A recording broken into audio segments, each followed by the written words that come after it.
Hi guys, for those of you who don't know me, I am Lexie Fields-Austin, and my project was engaging with food recovery at Devour Culinary Classic. And for this, I partnered with Local First Arizona to run and implement a pilot project where I donated leftover food from a food festival. So for this, I took two approaches. The first was to really look at how to organize a food recovery plan at an event and contribute to zero waste efforts. And the second was looking at how to engage with restaurants and understand what kind of barriers there are that restaurants face when implementing food recovery and how we might use food festivals as a way to overcome those barriers. So a little background first, our food system is incredibly wasteful. When I was doing research on this and found out that half of all the food that's produced in this country is thrown away, my mind was completely blown. I mean, just the size of this industry means that Americans throw out the equivalent of $165 billion of food every year. Now, if we are able to reduce that amount of waste by only 15%, we'd be able to feed an additional 25 million people. And on top of that, 60% of all food waste comes from the post-retail stage, meaning that it comes from restaurants and consumers. Now, some effects that this waste has, the biggest one is the methane emissions. When food ends up in the landfill, it decomposes and releases methane. 16% of all of the methane emissions in this country come from food waste. In addition to that, the food waste that gets thrown out contributes to our ever-decreasing landfill capacity. And on top of that, when this food that needs to be produced doesn't get eaten, the inputs of energy, waste, water, and land all end up being unused. And at the same time that this is happening, 1 in 6 Americans is food insecure, meaning that they're not able to provide food regularly for their families. So some of the questions that I kept in mind when I was doing my project is, how do we use excess food and turn that waste into an input to feed hungry people? And I also was interested in knowing, is there a way to reach a large number of restaurants at once? And overall, what kind of impact can we achieve from food festivals? So the field of food recovery is really a way to collect unspoiled, healthy food and donate it to our neighbors in need. If we think about the 3 R's, reduce, reuse, and recycle, food recovery is really a way to reuse the food and give it to the people who need it. Food recovery can help feed people. It can support local communities by keeping food within the local system, and can also save money.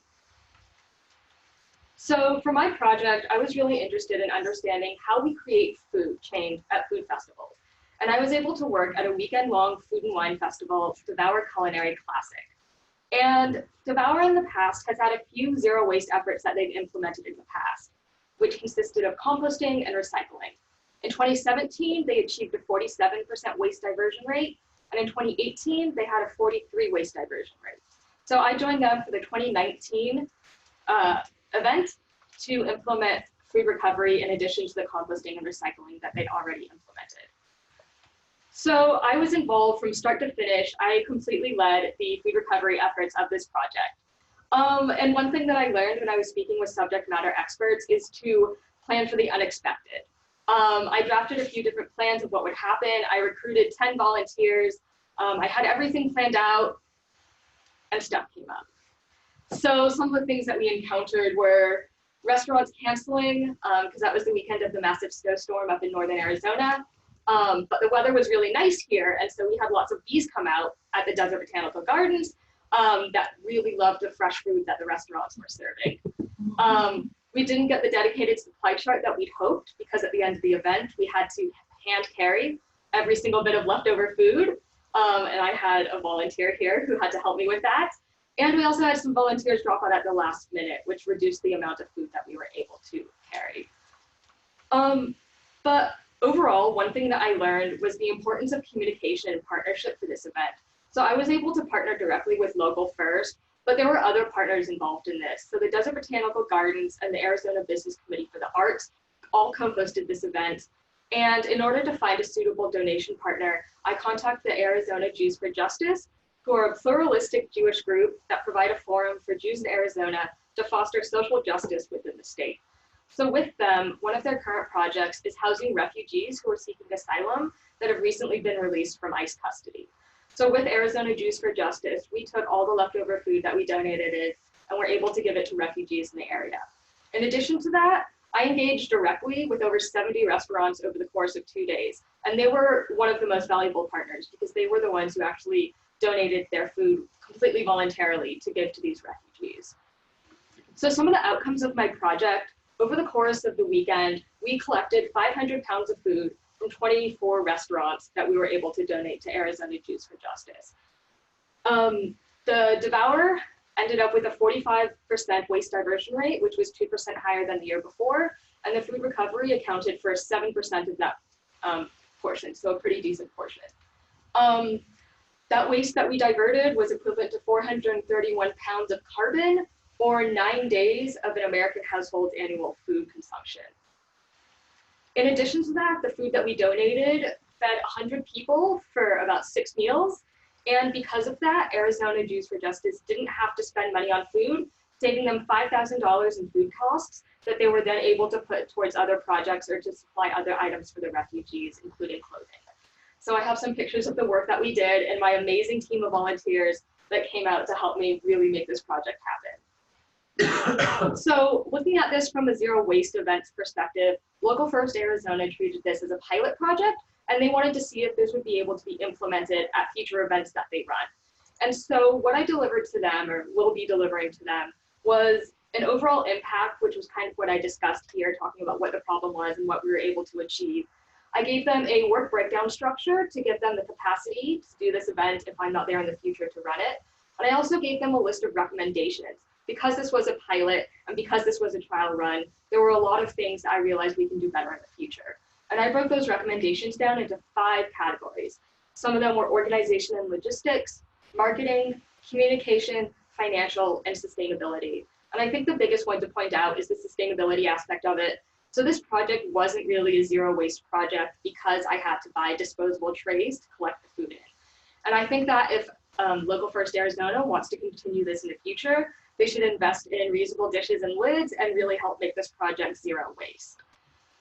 And then looking at it from the other perspective, from engaging restaurants, I kind of wanted to understand what barriers they face and why they don't engage more often in food recovery. And so I looked at a few different categories of information, capital, skills, and education through a diffusion of innovation framework. And one of the biggest things that I realized at this event and being able to attend a food festival in Tucson and kind of informally gather information was that restaurants don't know about what they're able to do. And one of the biggest aspects that I did was I educated a lot of the restaurants about the Bill Emerson Good Samaritan Food Act, which was passed in 1996. And what that law does is it removes restaurants, it removes the liability when they donate leftover food to nonprofits in good faith. Because a lot of restaurants are worried about the health and safety regulations or that the liability may fall back at them. And with this law, that means that they actually don't have any liability and they're completely able to donate any leftover food without fear of repercussions.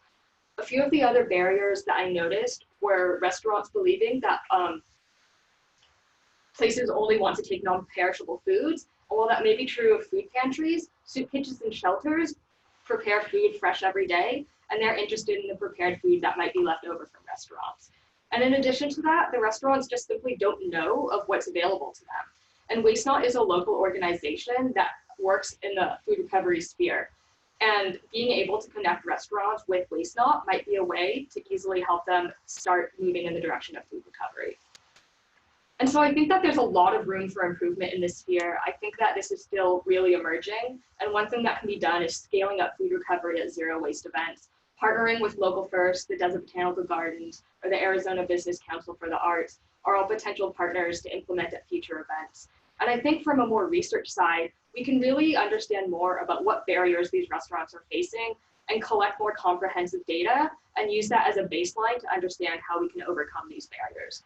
But I think the real interest is in using food festivals as a way to springform food recovery for these restaurants. When we're able to reach so many of them, I think that that's an incredible opportunity to start these relationships and create these personal connections in order to move this forward in the future. Thank you.